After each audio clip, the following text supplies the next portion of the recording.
భ్రువౌ భుగ్నే కించిద్భువన భయభంగవ్యసనిని త్వదీయే నేత్రాభ్యాం మధుకర రుచిభ్యాం ధృతగుణం ధనుర్మన్యే సవ్యేతరకర గృహీతం రతిపతే ప్రకోష్ఠే ముష్టౌ చ స్థగయతి నిగూఢాంతరం ఉమే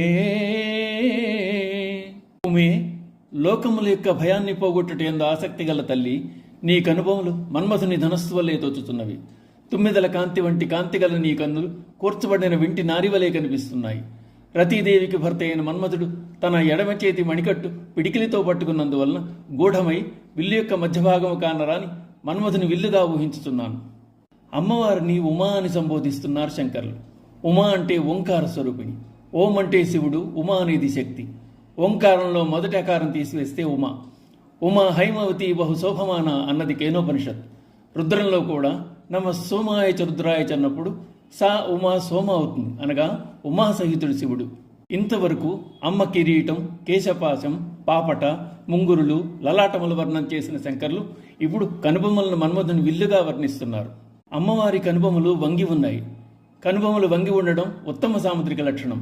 లోకాలకు దుష్టుల వల్ల ముప్పు వాటిల్లినప్పుడు అమ్మవారి భృగుటి ముడిపడుతుంది, కనుబొమ్మలు కిందికి వంగుతాయి. అమ్మవారి బొమ్మముడి భయాన్ని పోగొడుతుంది. అమ్మ సర్వకాల సర్వావస్థల్లోనూ జగత్తును కలిగిన భయాన్ని పోగొట్టడానికి అన్నట్లు వింటిని ఎక్కుపెట్టి ఉంచుతుంది. అమ్మ కనుబొమ్మలే వంగిన విల్లు, తుమ్మిదల బారువలే ఉన్న కనురెప్పలు అల్లెత్రాడు.